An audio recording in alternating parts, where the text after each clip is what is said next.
Hello, civil engineers. I, Prashant Sharma, welcome you once again on our favorite channel, Civilians the Civil Engineers. जैसा कि मैंने promise किया था, हम youth estimation की जो बुक कवर कर रहे हैं 15,000 प्लस क्वेश्चंस हैं, उसका हमने एस्टिमेशन कवर कर लिया था, जिसमें 21 पार्ट्स बना के हमने अराउंड 500 प्लस क्वेश्चंस कवर किए थे। अब मैं आपके लिए लेके आया हूँ आरसीसी। देखिए, जेई बनने के लिए जो इंपॉर्टेंट सब्जेक्ट्स हैं वो है building material, estimation and RCC. ये तीनों बहुत इंपॉर्टेंट सब्जेक्ट है। यहीं से ही अराउंड 40 to 45 क्वेश्चंस पूछे जाते हैं। 40 प्लस क्वेश्चंस इन तीन सब्जेक्ट से आते हैं। 2 हम कवर कर चुके हैं, थर्ड हम कवर करने वाले हैं। इस सब्जेक्ट के हम 30 पार्ट्स बनाएंगे, इसमें पर पार्ट 25 क्वेश्चन होंगे। अप्रोक्सीमेट 750 प्लस क्वेश्चन हम कवर करने वाले हैं। ठीक है, मेनली फोकस हमारा एसएससी जेई पर रहता है, DMRC, DSSB, UP SSC, Rajasthan JE. ठीक है, so let's start our part 1। Please end तक जुड़े रहिए वीडियो में, आपको सारे इंपॉर्टेंट कॉन्सेप्ट्स क्वेश्चन को बहुत थॉरली मैं समझाने वाला हूँ। और मेरा वादा है आपसे, आप एग्ज़ाम ज़रूर क्रैक करेंगे अगर मेरी वीडियोज़ को कंटिन्यूसली आप ट्रैक करते हैं और उससे पढ़ाई करते हैं। So let's start. Chapter number 1 है हमारा plain and reinforced cement concrete technology, यानी कि पीसीसी एंड आरसीसी की बात कर रहा है। क्वेश्चन नंबर 1 देखते हैं। In the grade M20 has a very few mixture of. यहाँ से क्वेश्चन बहुत बार पूछा जाता है, तो मैं आपको बता देता हूँ कि आरसीसी में कैसे आपको याद रखना है, ग्रेड्स कैसे होते हैं। M5 होता है, M7.5 होता है, M10 होता है, M15 होता है, M20 होता है और M25 होता है। इसके ऊपर जो होंगे उनको हमें डिज़ाइन करना पड़ता है। इनके रेशोज आप याद रखिए, बहुत ईजी है याद रखना। इसका है 1:5:10। ठीक है, इसका करेंगे तो 1:4:8। M10 का हो जाएगा 1:3:6। M15 का हो जाएगा 1:2:4। M20 का है 1:1.5:3 और M25 का है 1:1:2। देखिए, बहुत इजी है याद करना। मैंने आपको एक जगह पर इसलिए बता दिया कि कैसे ऐसे क्वेश्चन बार रिपीट होते हैं और आपको ऐसे ही याद रखनी है वैल्यू। एग्जाम में क्वेश्चन आए तो 5 सेकंड लगने चाहिए आपको आंसर मार्क करने में। इससे ज़्यादा टाइम लग रहा है तो आपका सिलेक्शन रुकने के बहुत ज़्यादा चांसेस डेवलप हो जाते हैं। M5 का है 1:5:10, M7.5 का 1:4:8। देखिए, कम होता जा रहा है ना 1:1। ऐसे M10 में 1:3:6 हो जाएगा, M15 में 1:2:4 हो गया। M20 का बहुत इंपॉर्टेंट है यहाँ से, और M10 से क्वेश्चन बहुत पूछा जाता है। M20 का याद रखेंगे 1:1.5:3 होता है और M25 का 1:1:2। क्वेश्चन हमसे M20 का पूछा गया तो क्या होगा आंसर M20 का 1:1.5:3, यानी कि option A would be the correct answer of this particular question. पूछा गया देखो SSC JEE 2019 इवनिंग शिफ्ट में। Very decent question but very easy question. पता है तो 5 सेकंड लगेंगे सिर्फ आंसर करने में। आई होप आपको ये कॉन्सेप्ट समझ आ गया, वैल्यूज़ आपने याद कर ली होंगी। आप नोट्स साथ साथ बनाते जाइए। शॉर्ट नोट्स बहुत इंपॉर्टेंट वर्क करते हैं वाइल रिवीजन, तो प्लीज़ शॉर्ट नोट्स ज़रूर बनाते चलिएगा। नेक्स्ट क्वेश्चन देखते हैं, क्वेश्चन नंबर 2। पूछा गया SSC JEE 25 सितंबर 2019 मॉर्निंग शिफ्ट में। As per IS 456:2000, using working stress method, the modular ratio of M25 grade of concrete for permissible compressive strength due to bending in concrete sigma CBC 8.5 MPa। देखिए, हम 2 तरीके से करेंगे, एक basic तरीका और एक मेमोरी बेस्ड तरीका। दोनों तरीकों का आपको मैं बेनिफिट बताऊंगा। वैसे फॉर्मूला होता है M=280/3 सिग्मा CBC। अब पूछा है M25 के लिए। M25 के लिए सिग्मा CBC कितना होता है 8.5 होता है। वो टेबल भी मैं आपको भी समझाता हूँ कैसे होता है। 3 × 8.5 तो आपकी वैल्यू आ जाएगी अप्रॉक्सीमेट 10.98। तो ऑप्शन बी तो हो जाएगा करेक्ट यहाँ से। अब याद रखना, पहले सिग्मा CBC की वैल्यू आपको हर क्वेश्चन में याद होनी चाहिए। कितनी कितनी होती है M15 से स्टार्ट होता है। कितनी होती है 5, 7, 8.5, then it is 10, 11.5 and then 13। M15, M20, M25 की, M30, M35, M40 की। पहली वैल्यू में 2 का इंक्रीज हो रहा है, उसके बाद 1.5 इंक्रीज हो रहा है। It's an easy way to learn the values of sigma CBC। बट हम ये नहीं करने वाले, हम इतने झंझट में पढ़ने ही नहीं वाले। अगर वैल्यू याद करके ही सॉल्व करना है तो बहुत अच्छा तरीका है ना, हम डायरेक्ट M की वैल्यू याद रखते हैं। अब M की वैल्यू क्या क्या होती है, M15 से याद रखना है। पहले होती है 18.67, ये होती है M15 के लिए। फिर होती है 13.33, ये होती है हमारी M20 के लिए। और 10.98 होती है M25 के लिए। और M30 के लिए होती है 9.33। अब देखिए M15 का 18.67 था, M20 का 13.33, M25 का 10.98 एंड M30 का 9.33।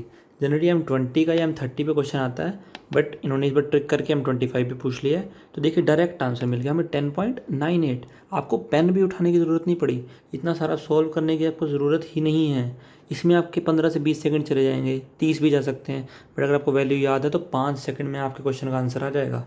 और यहीं पर यही चीज़ें आपको टॉपर बनाएंगी, ये मेरा वादा है आपसे। और यही चीज़ें मैं आपको साथ साथ सिखाता जाऊँगा। M15 से स्टार्ट होती हैं वैल्यूज़, सिग्मा CBC की होती है 5, 7, 8.5, 10, 11.5 एंड 13। और उसमें देखते हैं तो M की वैल्यू कितनी होती है 18.67, 13.33, 10.98, 9.33। M35 की भी बता देता हूँ 8.12, M40 की होती है 7.18। इसको आप एक टेबलर फॉर्म में बना के अपने नोट्स में मेंशन कर दीजिएगा और याद करने में आपको आसानी होगी। नेक्स्ट क्वेश्चन देखते हैं। क्वेश्चन नंबर 3 है जो हमारा पूछा गया RRB JEE CVT 2 में 2019 इवनिंग में। To prevent corrosion of steel reinforcement in RCC structure the pH value of concrete should be. Corrosion को प्रिवेंट करना है किसका, स्टील इन्फोर्समेंट का, किसमें, RCC स्ट्रक्चर में। और pH वैल्यू ऑफ कंक्रीट क्या होनी चाहिए। तो याद रखना, जो हमारा वाटर होता है, जनरली जो वाटर यूज़ करते हैं, वाटर का pH जो होता है वो मस्ट बी ग्रेटर देन 6 होना चाहिए। किसी भी कंडीशन में वाटर का जो pH है वो 6 से कम नहीं होना चाहिए। याद रखना, वाटर का जो pH है वो 6 से कम नहीं होना चाहिए। बट जब RCC स्ट्रक्चर्स की बात करते हैं तो वहाँ पर हम हाईली एल्कलाइन वाटर लेके चलते हैं। हाईली एल्कलाइन यानी कि अत्यधिक क्षारीय वाटर लेके चलना पड़ता है हमें, जिसको हम हाईली एल्कलाइन बोलते हैं। आप एग्ज़ाम में न्यूट्रल लगा दोगे तो गलत हो जाएगा, कहीं आप सोचो pH 7 होगा तो वही आंसर होगा, नहीं। हाईली एल्कलाइन होता है हमारा RCC स्ट्रक्चर में, to prevent corrosion of steel reinforcement. ये क्वेश्चन बहुत ट्रिकी था, तो याद रखना आपको, बहुत बच्चों ने गलती की थी, but in future question repeat होता है तो आपको गलती नहीं करनी है। तो हाईली अल्कलाइन pH होना चाहिए उस वाटर का जो RCC स्ट्रक्चर में हम यूज़ करने वाले हैं। Moving to our next question, question number 4 पूछा गया RRB JEE 2019 इवनिंग शिफ्ट में। Fibre use in fibre reinforced concrete are also called as. जो फाइबर यूज़ किए हैं फाइबर इन्फोर्स कंक्रीट में, उनको हम क्या बोलते हैं। ऑप्शन देखते हैं, secondary enforcement, super enforcement, slim enforcement, cylinder enforcement. आपको ऑप्शन पढ़ते ही समझ आ जाएगा कि इसका आंसर सेकेंडरी इन्फोर्समेंट है, बाकी ऑप्शंस इररेलेवेंट हैं तो ये नहीं हो सकते। बट सेकेंडरी इन्फोर्समेंट क्यों है, क्योंकि प्राइमरी इन्फोर्समेंट पहले से ही उसमें अवेलेबल होती है और हम फाइबर्स को यूज़ करते हैं एज एन सेकेंडरी इन्फोर्समेंट। तो ऑप्शन ए है इस क्वेश्चन का करेक्ट आंसर। आप थोड़ा सा भी कॉमन सेंस लगाओगे तो आप इस क्वेश्चन को इजीली सॉल्व कर सकते थे। अगला क्वेश्चन देखते हैं, क्वेश्चन नंबर 5 पूछा गया RRB JEE 2019 CVT 2 में। For limit state of collapse the partial safety factors recommended by IS 456-2000 for estimating the design strength of concrete and reinforcing steel are respectively. ये क्वेश्चन देखने में बहुत easy लगता है और होता भी ईजी है, बट एग्जामिनर आपको ट्रिक कर सकता है। यहाँ पे कंक्रीट और स्टील लिखा है, कभी कभी स्टील और कंक्रीट लिख सकता है और ऑप्शंस को जंबल कर देगा और आपको फंबल करने पे मजबूर कर देगा। तो देखिए, कंक्रीट का जो होता है LSM की बात कर रहा हूँ, लिमिट स्टेट मेथड में पूछा है, उस लिमिट स्टेट ऑफ कोलैप्स में कंक्रीट का 1.5 होता है, स्टील का 1.15 होता है। तो एग्जाम में गलती कर देता है बच्चा 1.5 और 1.15 को समझने में। अब कंक्रीट और स्टील पूछा था, कंक्रीट की वैल्यू 1.5 है तो ऑप्शन डी देखेंगे, 1.5 एंड 1.15, तो ऑप्शन डी हो जाएगा करेक्ट आंसर। बट ये कंडीशन थी LSM की, बट हमें इतना नहीं जानना है, हमें आगे भी जानना है, क्योंकि क्वेश्चन WSM पे भी पूछ सकता है। WSM में कंक्रीट 3 लेके चलते हैं और स्टील 1.8। इसको ये मैंने आपको इसलिए बता दिया कि एग्ज़ाम में बच्चा LSM पढ़ के जाता है बट पूछ WSM का लेगा, तो वहाँ पे घबराना नहीं है, क्योंकि आप हमारे चैनल से पढ़ रहे हैं और आपको सारी इन्फॉर्मेशन हम प्रोवाइड कर रहे हैं जो एग्ज़ाम में आ सकती है। तो ऑप्शन डी है करेक्ट आंसर। LSM में कंक्रीट 1.5, स्टील 1.15। कंक्रीट में फैक्टर ज़्यादा सेफ्टी का ज़्यादा लेके चलते हैं, क्योंकि कंक्रीट में ब्रिटल फेलियर होता है और स्टील में डक्टाइल फेलियर होता है। ब्रिटल मतलब अचानक से हो जाता है, तो हमें सेफ्टी ज़्यादा लेके चलनी पड़ती है। वर्किंग स्ट्रेस में कंक्रीट का 3 होता है और स्टील का 1.8, याद रखेंगे। अगला सवाल देखते हैं, question number 6 RRB JEE 2019 evening shift. The minimum grade for PCC and RCC structure as per IS code is. Minimum grade पूछ रहा है प्लेन सीमेंट कंक्रीट के और रेनफोर्स सीमेंट कंक्रीट के। बहुत ईजी है, याद रखना है इन फ्यूचर। PCC के लिए M15 से स्टार्ट होता है और RCC के लिए मिनिमम ग्रेड हमारा M20 रहता है। PCC के लिए M15, RCC के लिए M20। तो ऑप्शन सी यहाँ पे हमारा करेक्ट होता है, M15 एंड M20 रिस्पेक्टिवली। अब क्वेश्चन को ध्यान से पढ़ना है, PCC एंड RCC पूछा या RCC एंड PCC पूछा, तो गलती नहीं करनी है, ऑप्शंस को ध्यान से पढ़ना है, जल्दबाजी में गलती नहीं करनी और मार्क्स नहीं गंवाने। कट थ्रोट कंपटीशन है, पॉइंट में भी मार्क्स अगर डिडक्ट होते हैं तो आपका एग्ज़ाम सिलेक्शन होने से रह सकता है और आपका एक साल पूरा वेस्ट हो जाएगा। तो मैं आपको ये रिकमेंड करूँगा, क्वेश्चन को ध्यान से पढ़ें, ऑप्शंस को ध्यान से पढ़ें और मार्क्स को गेन करें। तो ऑप्शन सी है यहाँ पे correct answer. Question number 7, RRBJ 2019 evening shift में पूछा गया CBT 2 में, in fiber reinforced concrete if the fibers are not dispersed properly the resulting problem is called age. अगर फाइबर इन्फोर्स्ड कंक्रीट में जो फाइबर्स हैं वो डिस्पर्स प्रॉपरली नहीं हुए तो कौन सी प्रॉब्लम हो सकती है? ऑप्शंस देखते हैं, स्पॉलिंग, कंजेशन, बॉलिंग एंड सेग्रीगेशन। तो याद रखेंगे, प्रॉब्लम जो होती है उसमें बॉलिंग होती है, गुलिकायन, यानी कि अगर फाइबर अच्छे से डिस्पर्स नहीं हुए हैं जनरली क्या होता है, सीमेंट और वाटर मिक्स होकर एक सॉलिड बैग बना लेते हैं और सरफेस पे आ जाते हैं, जिसकी वजह से वो सीमेंट को बाकी उन चीज़ों से इंटरेक्ट नहीं करने देते। ठीक है, उसी को हम बोलते हैं बॉलिंग। कंजेशन क्या होता है, बहुत ज़्यादा इन्फोर्समेंट, जगह कम है और बहुत ज़्यादा इन्फोर्समेंट यूज़ कर दिया तो उसे कंजेशन बोलते हैं, यानी कि भीड़ भड़ाका, और टेक्निकल वर्ड में बोले तो संकुलन। सेग्रीगेशन क्या होता है, जब मेन जो कोर्स एग्रीगेट्स हैं, फाइन एग्रीगेट्स हैं, वो अलग हो जाते हैं सीमेंट से, तो उसको हम सेग्रीगेशन बोलते हैं। ये चीज़ें सारी मैंने स्पॉलिंग, बॉलिंग, कंजेशन, सेग्रीगेशन बहुत अच्छे से कंक्रीट चैप्टर जो बिल्डिंग मटेरियल्स का है उसमें पढ़ाया है। लिंक मैं आपको डिस्क्रिप्शन में प्रोवाइड कर दूंगा और आप वो वीडियो जाके देख सकते हैं, उससे आपको सारे डाउट्स क्लियर होने वाले हैं। फटाफट 5 मिनट सीरीज़ है, उसमें सीमेंट चैप्टर चल रहा है, वो भी ज़रूर देखें, उसमें आपके बहुत सारे डाउट्स क्लियर हो जाएंगे, क्योंकि बिल्डिंग मटेरियल और RCC कहीं ना कहीं कनेक्टेड रहता है। Next question, question number 9, civil ESIC JEE 2019 में पूछा गया, रीसेंट क्वेश्चन है, what shall be the minimum grade of concrete for reinforced concrete works. अभी बताया, जो PCC होगा तो M15 होगा मिनिमम, RCC होगा तो मिनिमम कितना होगा, M20। तो ऑप्शन डी हो जाएगा यहाँ पे correct answer. Very easy question, जो पढ़ाया है उसी में से क्वेश्चन पूछे जा रहे हैं और हमें सारे आते भी होंगे। Moving to our next question, question number 10 पूछा गया, BSPHCL JEE 2019, UPRVNL JEE 2019, सारे रिसेंट क्वेश्चन हैं। देखिए, as per IS 456/2000 the relationship between the modulus of rupture यानी कि FCR and the characteristic cube compressive strength of concrete यानी कि FCK और FCR में रिलेशन पूछ रहा है according to IS 456/2000। It's very easy, आपको पता है FCR कितना होता है, 0.7 रूट FCK। FCR कितना होता है, 0.70 रूट FCK। मल्टीप्लिकेशन में है, डिवाइड में मत कर देना, 0.7 इंटू रूट FCK। ये होता है हमारा FCR कैलकुलेट करने का तरीका, यानी कि ऑप्शन ए करेक्ट होता दिखाई दे रहा है हमें यहाँ पे। ये निकालते एक्चुअली टेंसाइल स्ट्रेंथ जो है वो कंप्रेसिव स्ट्रेंथ का 1/10 होता है, क्योंकि कंक्रीट एक ब्रिटल मटेरियल है, उसकी टेंसाइल स्ट्रेंथ बहुत कम होती है, इसीलिए हम उसको रिइंफोर्स करते हैं, इसीलिए हम स्टील यूज़ करते हैं। ठीक है, इसी, और जो इसकी टेंसाइल हमारी जो स्ट्रेंथ है इसकी, वो कंप्रेसिव स्ट्रेंथ की 1/10 होती है हमारे कंक्रीट की। ये भी याद रखना है, ऐसे क्वेश्चन पूछे जाते हैं। और ये जो 0.70 FCK है, ये किससे निकाला है हमने, ये थर्ड पॉइंट लोडिंग टेस्ट से निकाला है। ये वैल्यू निकाली हमने थर्ड पॉइंट लोडिंग टेस्ट से। एक और टेस्ट होता है सेंट्रल पॉइंट लोडिंग टेस्ट, उसमें वैल्यू कैसे निकालते हैं, उसका एक फॉर्मूला होता है, sigma F = 3FL divide by 2BD²। 3FL/2BD², ये होता है हमारा सेंट्रल पॉइंट लोडिंग टेस्ट। ठीक है, और ये जो 0.7 रूट FCK की वैल्यू है, ये आई हमारी थर्ड पॉइंट लोडिंग टेस्ट से। इन फ्यूचर क्वेश्चन इन तीनों जगह से पूछा जाता है, इससे 1/10 वाले से और सेंट्रल पॉइंट लोडिंग टेस्ट से। इन तीनों जगह से क्वेश्चन मैंने आपको बता दिया, इन फ्यूचर आएगा तो आपको क्वेश्चन आना चाहिए।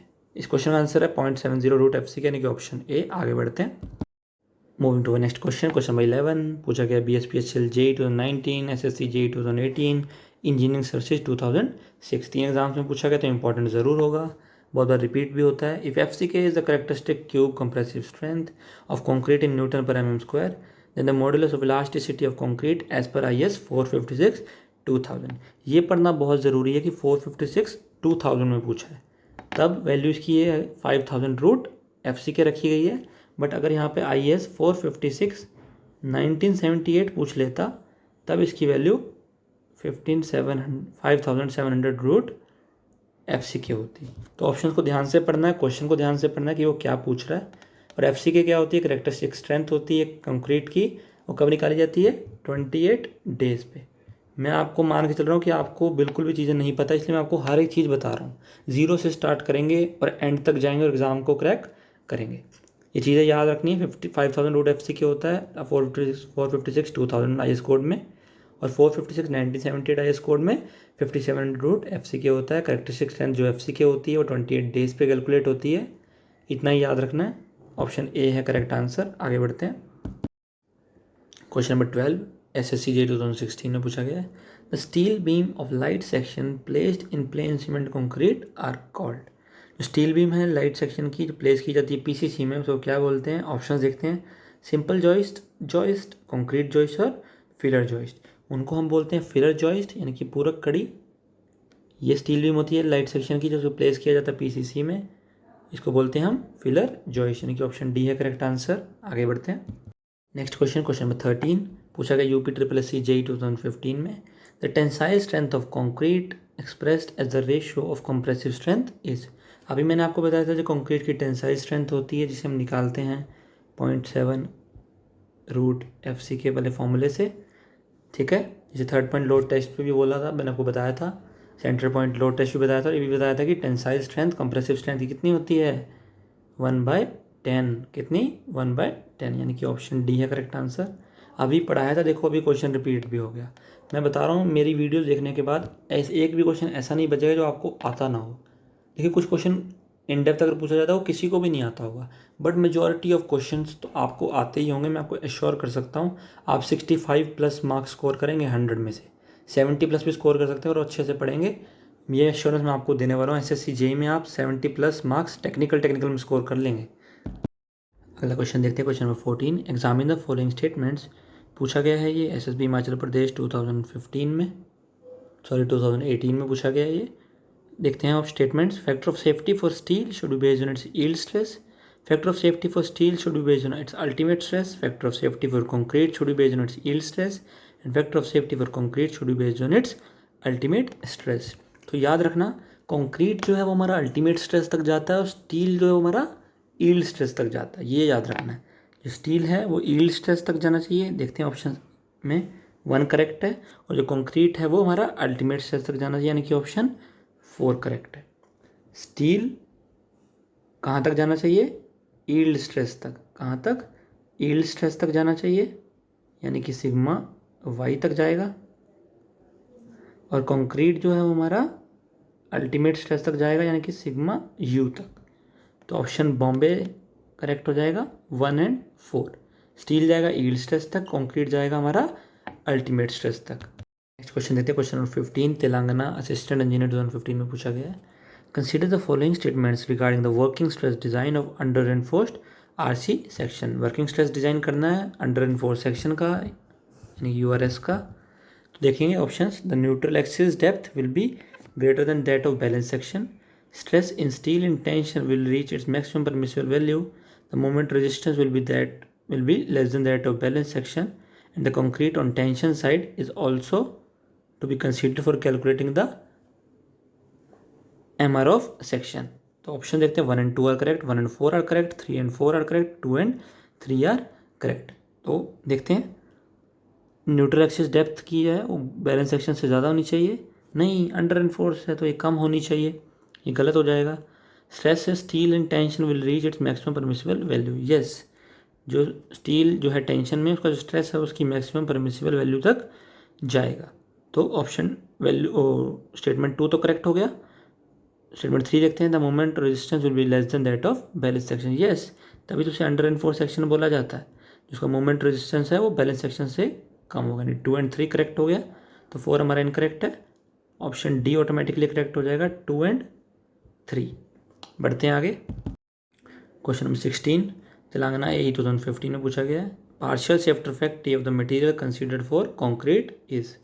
देखिए ऑप्शन देखने लगेगा कि आपको उसने WSM पूछा है या LSM पूछा है। तो आपको पता है LSM में कितना होता है कंक्रीट के लिए 1.5 और स्टील के लिए 1.15। तो देखिए कंफ्यूज करने के लिए ऑप्शन में 1.15 भी दिया है, 1.50 भी दिया है, बट क्वेश्चन को आपने ध्यान से पढ़ा था तो कंक्रीट पूछा था तो ऑप्शन सी हो जाएगा करेक्ट आंसर। अगर स्टील पूछा होता तो ऑप्शन ए होता करेक्ट आंसर। WSM में कंक्रीट की वैल्यू 3 होती है पार्शियल सेफ्टी फैक्टर की, और स्टील में 1.8। Question number 17 Haryana SSC GATE 2018 में पूछा गया आफ्टरनून सेशन में, full form of RBC is. अब इस RBC को रेड ब्लड सेल मत समझ लेना, ठीक है। ये RBC हमारा कंक्रीट वाला है। देखते हैं options. Reinforced brick concrete, reinforced brick pad concrete, reinforced brick pad concrete, reinforcement brick pad concrete and reinforced brick concrete. तो इसको बोलते हैं हम reinforced brick concrete, reinforcement brick concrete नहीं, रिइंफोर्स्ड ब्रिक कंक्रीट। जान के ऑप्शन ए दिया है रिइंफोर्समेंट ब्रिक कंक्रीट, ताकि आप गलती करें। ये दोनों ऑप्शन तो ऑटोमेटिकली करेक्ट हैं, इनकरेक्ट हो जाएंगे। तो रिइंफोर्स्ड ब्रिक कंक्रीट होता है, ना कि रिइंफोर्समेंट ब्रिक कंक्रीट। RCC भी तो ऐसे बोलते हैं ना, रिइंफोर्स्ड सीमेंट कंक्रीट। बेसिक सी समझ से हमने इस क्वेश्चन को आंसर कर लिया है, तो ऑप्शन डी है इस क्वेश्चन का करेक्ट आंसर। आगे बढ़ते हैं, moving to the next question. Concrete is an dash material. Concrete एक कैसा मटेरियल है ये बताना है। देखिए मैं सारे क्वेश्चन आपको पहले ही बता चुका हूँ, और देखिए जब एग्ज़ाम में आ रहे हैं तो आपको बहुत ईजी लगने वाले हैं, और आप तुरंत 2 सेकंड 5 सेकंड में इसका आंसर मार्क करेंगे और आगे बढ़ जाएंगे, और आपका 1 मार्क सिक्योर हो जाएगा। Concrete is an dash material, elastic, plastic, brittle या डक्टाइल। ये एक ब्रिटल मटेरियल होता है, इसीलिए इसकी टेंसाइल स्ट्रेंथ, कंप्रेसिव स्ट्रेंथ का सिर्फ 1/10 होती है। डक्टाइल जो है हमारा स्टील होता है मेनली। आगे बढ़ते हैं, बहुत इजी क्वेश्चन है। जो कंक्रीट है वो हमारा ब्रिटल होता है, स्टील हमारा डक्टाइल होता है। Moving to next question, question number 19 SSB Himachal Pradesh 2018 engineering service 2005 2009 3 जगह पूछा गया ये। As per IS 456/2000 the flexural strength of concrete for the characteristic cube compressive strength of 25 newton per mm² will be. FCR पूछ रहा है, 0.7 √FC के use करेंगे। √25 होता है 5, 0.7 × 5 वैल्यू आएगी 3.5, ठीक है, न्यूटन पर mm²। बट अगर आपने एग्ज़ाम में क्वेश्चन को ऐसे किया तो आप बहुत टाइम वेस्ट कर देंगे और आप बेवकूफ़ कहलाएंगे। हमको बेवकूफ़ नहीं बनना है, बात को बुरा मत मानना, बट हमें स्मार्टली वर्क करना है। पेन भी नहीं उठाना है। √25 5 होता है, 0.7 × 5 3.5 होता है। मार्क करेंगे तुरंत 5 सेकंड में और आगे बढ़ जाएंगे। 30 सेकंड वेस्ट क्यों करने हैं? टाइम सेव करोगे तो एक्स्ट्रा क्वेश्चन कर सकते हो, एक्स्ट्रा मार्क्स गेन कर सकते हो। यही आपकी एग्ज़ाम सिलेक्शन में तो हेल्प करेगी, फिर अगर आपके मार्क्स ज़्यादा होंगे तो आपको मेंस में हेल्प करेगा, फिर आपका फाइनल सिलेक्शन में भी हेल्प करेगा। सिर्फ प्री क्लियर करके नहीं हमने बैठना है, हमें एग्ज़ाम सिलेक्शन लेके जॉब भी करनी है। क्वेश्चन नंबर 20 देखते हैं। DFCCIL सिविल JEE 2018 में पूछा गया, क्या कहता है? As per IS 456/2000 the minimum grade of concrete used for severe exposure condition. IS code के हिसाब से मिनिमम ग्रेड कितना होना चाहिए कंक्रीट का अगर सीवियर एक्सपोजर कंडीशन है? अगर सीवियर एक्सपोजर कंडीशन है तो क्या ग्रेड होना चाहिए? ग्रेड होता है हमारा RCC में, आपको पता होना चाहिए, बहुत इजी क्वेश्चन है। बट कन्फ्यूजन क्या है, PCC है या RCC है? इसने तो बताया नहीं, तो यहीं पे कन्फ्यूजन है। तो आंसर के 2 हो सकते हैं। अगर PCC होता तो M20 होता, बट अगर RCC है तो M30। बट बोर्ड ने इसको PCC वाला आंसर करेक्ट माना है, ऑप्शन बी को करेक्ट माना है। तो वेरी सीवियर कंडीशन में अगर PCC है तो M20 होता है, और अगर RCC है तो उसमें क्या हो जाता है हमारा M30। कंडीशन उसने में क्या दी है, सॉरी वेरी सीवियर बोल दिया मैंने, गलत बोल दिया, सीवियर कंडीशन की बात कर रहा है। सीवियर कंडीशन में PCC में M20 और RCC में M30 होता है। अभी मैं आपको उसकी टेबुलर फॉर्म में भी समझाता हूँ, ताकि आपको इन फ्यूचर कोई डाउट ना रहे और क्वेश्चन आए तो आप उसको ईजिली सॉल्व कर पाए। देखिए ये जो टेबुलर फॉर्म है हमने IS कोड से लिया है। तो कंडीशन है mild, moderate, severe, very severe और एक्सट्रीम। 5 कंडीशन होती है एक्सपोजर की, mild, moderate, severe, very severe and extreme. Cement content, water cement ratio, ये सब क्या होता है ये मैं आपको बिल्डिंग मटेरियल में पढ़ा चुका हूँ, वहाँ पे आप देख लीजिएगा, लिंक डिस्क्रिप्शन में प्रोवाइड कर दूंगा, तो आप वहाँ से इजीली सारी चीज़ें समझ पाएंगे। बट यहाँ पे हमें मिनिमम ग्रेड ऑफ कंक्रीट पढ़ना है, ये PCC की बात कर रहा है और यहाँ पर RCC की बात कर रहा है। माइल्ड में PCC में कुछ नहीं होता, बट मॉडरेट में M15, सीवियर में M20, वेरी सीवियर में भी M20 एंड एक्सट्रीम में M25 तक। तो PCC में कंडीशन M25 तक जाती है, इससे आगे नहीं जाती है, ठीक है। RCC में M20 से स्टार्ट होता है, फिर M25, M30, M35 and M40 तक। माइल्ड में M20, मॉडरेट में M25, सीवियर में M30, वेरी सीवियर में 35 एंड एक्सट्रीम में M40। 5 का इंक्रीज हो रहा है, वेरी इजी टू लर्न। और पीसीसी में माइल्ड में कुछ नहीं होता, मॉडरेट में M15, सीवियर और वेरी सीवियर दोनों में M20 एंड एक्सट्रीम में M25। आई होप आपको चीज़ें समझ में आ गई होंगी। बहुत इजी है, इजी टू लर्न है और मैंने आपको अच्छे से समझाने की पूरी कोशिश की है। टेबुलर फॉर्म में आपको वैल्यूज भी प्रोवाइड किए हैं ताकि इन फ्यूचर क्वेश्चन आता है तो आपको आना चाहिए। क्वेश्चन नंबर 21 देखते हैं। पूछा गया एमपी व्यापम 2017 में, what is the unit for standard deviation in concrete mix design. ये जो सिग्मा होता है standard deviation concrete mix design में, उसकी वैल्यू की जो यूनिट क्या होती है वो पूछा जा रहा है। तो याद रखना एक फॉर्मूला होता है FM = FCK + 1.65 सिग्मा। यहाँ पे आप वैल्यू को लेट कर लीजिए। जो FM है वो हमारा मान लीजिए 27 है और FCK हमारा कितना है 20। ठीक है, सॉल्व करते हैं। FM हमारा 27 है, FCK 20 है प्लस 1.65 सिग्मा। इधर 7 आ गया, 7/1.65 हो गया, तो सिग्मा हमारा आ जाता है अराउंड 4.24। ये मैंने आपको करके इसलिए दिखा दिया, एग्जाम में अगर ऐसा क्वेश्चन आता तो आपको आना चाहिए। ठीक है, बट ये 27 है, ये सब क्या है, ये वैल्यू हमारी न्यूटन पर mm² में होती है। किसमें, FCK भी हमारी न्यूटन पर mm² में होती है। इसी को ही तो हम MPa बोलते हैं, mega pascal. Newton per mm² को हम बोलते हैं मेगा पास्कल। तो ऑप्शन ए हो जाएगा करेक्ट आंसर इस क्वेश्चन का। मैंने आपको अच्छे समझाने की कोशिश की है कि फॉर्मूला क्या होता है FM का, FCK = 1.65 sigma.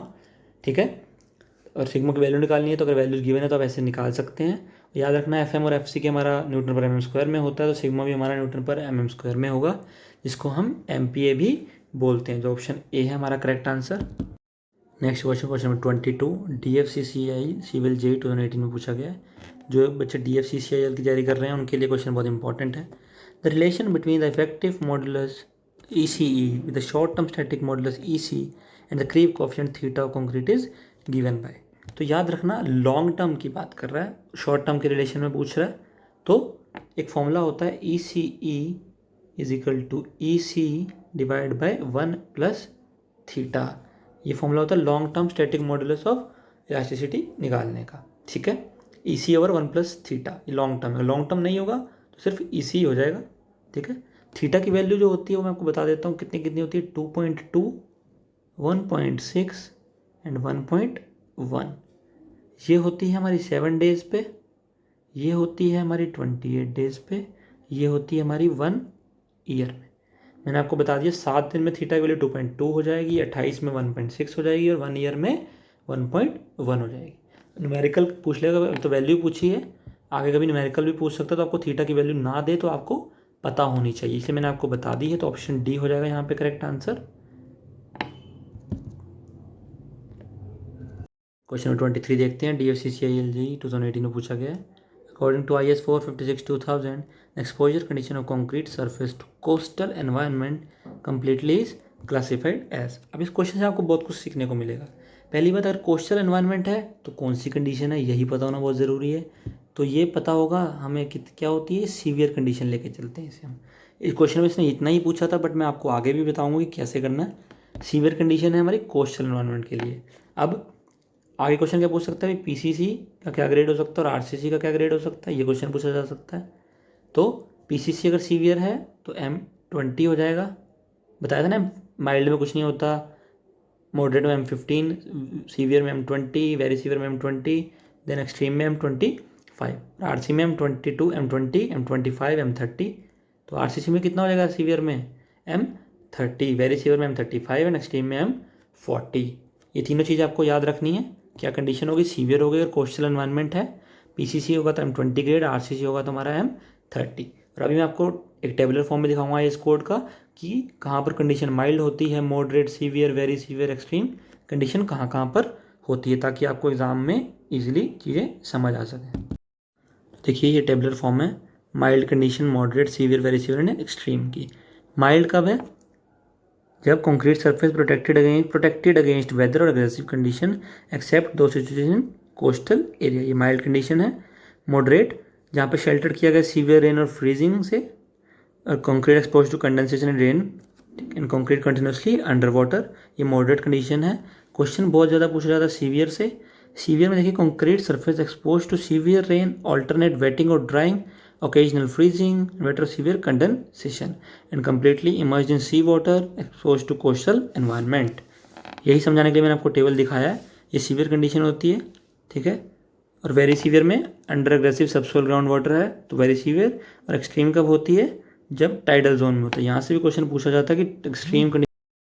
Question 24 second last question हमारी इस पार्ट 1 का DFCCIL 2018 में पूछा गया है. According to IS code the nominal cover provided for the concrete surface exposed to very severe environmental conditions shall not be less than. तो याद रखना mild, moderate, severe, very severe and extreme 5 condition होती है, मैंने आपको बताई थी, ठीक है. सारे ग्रेड्स में आपको पहले समझा चुका हूँ. अब नॉमिनल कवर की बारी आती है. नॉमिनल कवर माइल्ड में 20 mm का होता है, ठीक है. और मॉडरेट में 30 mm का, then 45, then 50 and then 75. Mild, moderate, severe, very severe and extreme. तो याद रखना कितना कितना होता है. माइल्ड में 20, मॉडरेट में 30, सीवियर में 45, वेरी सीवियर में 50 एंड एक्सट्रीम में 75. 20, 30, 45, 50, 75. हिंदी में भी आपको मैंने बता दिया ताकि आपको याद करना ईजी हो जाए. हमसे पूछा है वेरी सीवियर में. वेरी सीवियर का आंसर है 50 mm. तो ऑप्शन सी हमारा मैच करता है यहाँ पे 50 mm. देखिए कितना इजी होगा अगर आपको टेबुलर फॉर्म में चीज़ें याद हैं. RCC वैल्यू बेस्ड सब्जेक्ट है, आता है तो बहुत इजी हो जाता है, नहीं पता तो डिफ़िकल्ट लगने लग जाता है. Moving to next question, question number 25. This is the last question of part 1 और RCC सीरीज.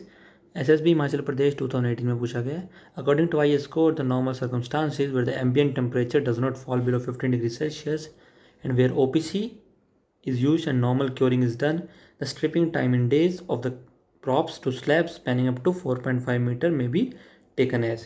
जो प्रॉप्स लगे होते हैं हमारे किसी भी स्ट्रक्चर को, उसको हटाने का टाइम पूछ रहा है OPC के लिए. तो याद रखना अगर छोटा काम हो रहा है तो 16 से 24 घंटे होता है. अगर नॉर्मल स्लैब की है तो 3 दिन में हम हटा देते हैं.